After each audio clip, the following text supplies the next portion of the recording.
Have you ever found yourself struggling to keep your eyes open around 2 or 3 in the afternoon? You're not alone.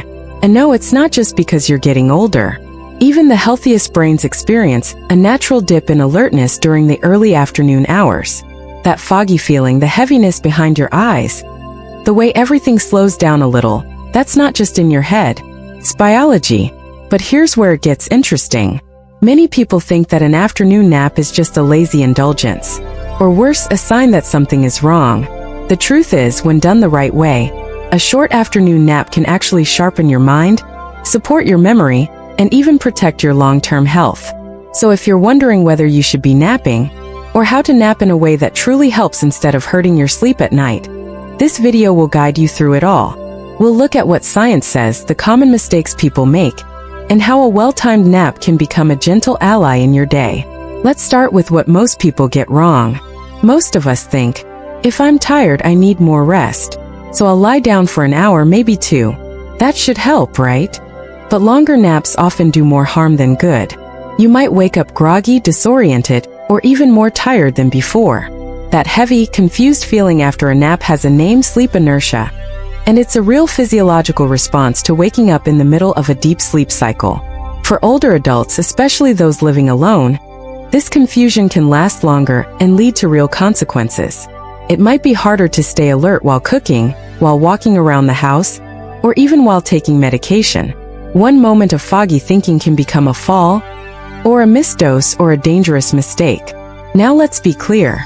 Napping isn't bad, but the key is the timing and the length. Science has shown that short naps between 20 and 40 minutes can refresh the brain without sending it into deeper stages of sleep. That means you can wake up feeling clearer, more focused, and emotionally balanced, without the hangover feeling of a long nap. Let's think about it like this. Imagine your energy is like a candle that starts to flicker around mid-afternoon. A short nap is like cupping your hands around the flame for a moment, shielding it from the wind, so it can burn steady again. Now you might ask, if short naps are helpful, how short is short enough? Most sleep researchers recommend aiming for 20 to 30 minutes.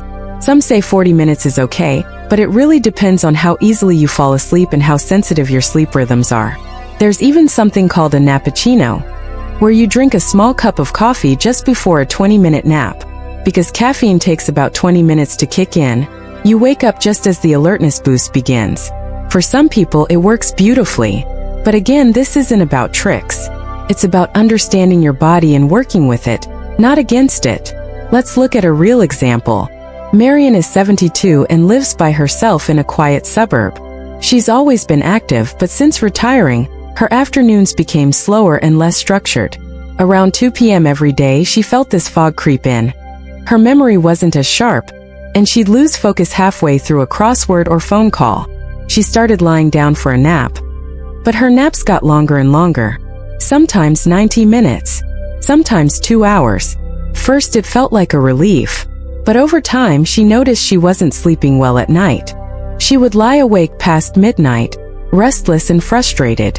That only made the next day's fatigue worse. It became a cycle she couldn't break. Then, after speaking to a sleep specialist, she learned to limit her naps to just 25 minutes. She set a timer, used a soft eye mask, and stopped napping after 3 p.m. Within a week, her nights were more restful. And her afternoons?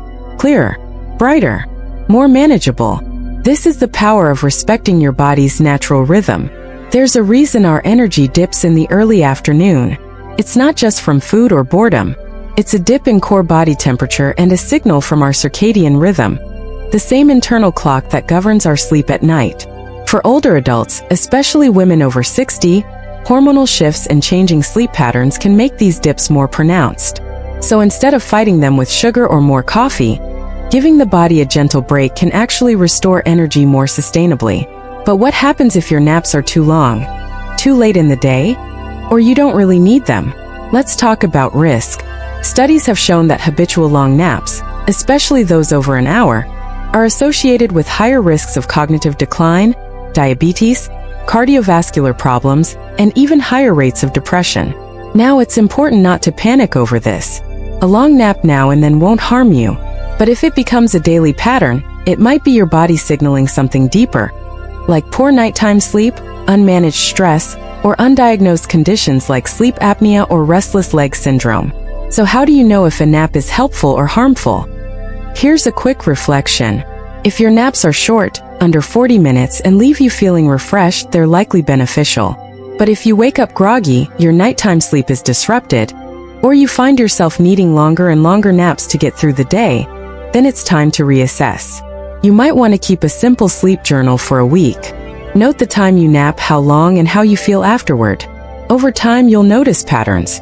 Let's go back to another example. James, 68, used to nap every afternoon after lunch. He'd fall asleep in his recliner, TV still on, and wouldn't wake up for over an hour. When he stood up, his legs felt heavy and his head cloudy. Eventually, he stopped napping, thinking it was the problem, but that only made him more tired. After talking with a nurse practitioner, he learned the problem wasn't the nap, it was the lack of structure. No wind-down routine, no quiet environment, no time limit. He changed his habit, moved his nap to a darker room, used a white noise machine, and set a 25-minute alarm. It made all the difference. Sometimes the issue isn't whether or not you nap, it's how you nap. And here's a gentle reminder. If you've been feeling unusually tired during the day, don't ignore it, especially if it's a new pattern.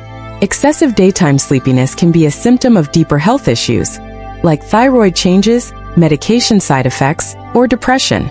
If naps feel less like a choice and more like a need, it's worth speaking with your doctor. So far, we've talked about timing, length, and the risks of oversleeping. But what about creating the perfect nap environment? That's where we're heading next. Because even a 20-minute nap can feel deeply restorative, if your space supports it. Let's pick up where we left off. Because even a short nap can make a big difference, but only when the environment supports it. Think of it like this. You wouldn't expect a seed to grow without the right soil, water, and sunlight. In the same way, a nap needs the right setting to truly nourish your body and mind. So what does that look like? Start with light. If possible, dim the lights or draw the curtains. Darkness helps your brain release melatonin, the hormone that signals it's time to rest, even if only for a short while. If your room isn't very dark, a soft sleep mask can work wonders. Next, sound. Background noise, even gentle noise, can interrupt the deeper stages of rest. Try a white noise machine, soft fan, or even a calming app. Something steady and non-distracting. Not music with lyrics or television chatter. Those keep the brain too alert. Temperature also matters. A cooler room helps your body relax into a rest state. You don't need it to be cold, just a few degrees below your usual comfort zone. Maybe a light blanket if you tend to feel chilly. And here's something people often overlook: your mental state before the nap. If you lie down with your mind racing, thinking about bills, emails, the news, you're less likely to benefit. Try a short pre-nap ritual. A cup of herbal tea. A few deep breaths. A stretch by the window. These small acts signal to the body that it's time to rest. Some people even set a gentle alarm, not a loud jarring one, but a soft chime to wake up peacefully. That way you don't have to keep checking the clock or worry you'll oversleep. Now let's revisit why this matters so much, especially for older adults. As we age, sleep at night often becomes lighter. You might wake up more often or sleep for shorter stretches. That makes daytime rest feel more tempting. But without structure, it can throw your whole rhythm off balance. It's like adding water to a cup that already has a crack. If you don't pour it with care, you'll lose more than you gain. But when you nap with intention, just 20 or 30 minutes, in a calm, protected space, it becomes more than rest. It becomes a tool for restoration. Let's look at one more real story. Diane, 66, used to think naps were lazy. She pushed through her tired afternoons with caffeine and sugar. A cookie here, another cup of coffee there. It kept her moving, but by evening, she felt drained and irritable. She thought something was wrong with her. Why couldn't she stay energized all day? Then, during a wellness group for women over 60, she learned about natural circadian rhythms and the benefits of short naps. With gentle encouragement, she tried a 25-minute nap every day at 1:30 p.m. She set a soft chime, used a lavender-scented pillow, and let herself rest without guilt. The results surprised her. Not only did she stop needing sugar in the afternoons, her evenings became calmer too. She no longer snapped at her daughter on the phone. She had energy to cook or even take a walk. It wasn't magic. It was simply tuning into what her body had been asking for. That's something we often forget. Tiredness is not failure. It's a signal. And when we respond to it with care instead of shame, we give ourselves what we need to function better, not just get through the day. But you might be wondering, what if I'm not tired enough to nap? That's perfectly okay. Not everyone needs a daily nap. Some people do better with quiet rest. Just lying down, closing your eyes, and letting your thoughts drift for 15 minutes, without falling fully asleep, can still reduce stress and refresh the brain. The key is to stop thinking of napping as a rule and start seeing it as a choice. A gentle option in your toolkit. Something you can reach for when your body asks, not something to force and not something to avoid out of habit or shame. Let's pause here for a moment. When was the last time you let yourself rest in the middle of the day? Not because you were sick, not because you had no choice, but because you honored your body's rhythm. That question alone can open a doorway. Because rest isn't weakness.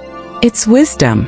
And the older we get, the more important it becomes to listen carefully to what our bodies are telling us. A well-timed nap won't solve every problem, but it can help soften the edges of your day and make life feel a little more manageable. Before we close, let's gather what we've learned together. Napping in the early afternoon, ideally between 1 and 3 p.m., can refresh your brain without interfering with nighttime sleep. Keeping it short, around 20 to 30 minutes, helps avoid grogginess and long-term health risks. And creating the right environment, dark, quiet, cool, and calm, makes even a short nap deeply restorative. Most of all, we've seen that when you nap with awareness and purpose, it becomes a form of care. Not indulgence, not laziness, care. And in this season of life, when so many things can feel out of our control, knowing how to care for your energy, that's power. Quiet, gentle power. So if you've been feeling tired in the afternoons lately, or if you've struggled to find a rhythm that works, why not try a short nap this week? Just one. Set a timer, create a quiet space, and see how your body responds. Then come back and share with us in the comments. Did it help? Was it easy? What made it difficult? Your voice might encourage someone else to listen to their own needs too. And if this video spoke to you, if it helped you see napping in a new light, please consider liking and sharing it with someone who might benefit. It's a small way we can support each other, especially in a world that too often forgets the value of rest. You're not alone in needing care. You're not weak for needing rest. You are human and deserving of rhythms that support your well-being. Thank you for being here. And until next time, take good care of yourself.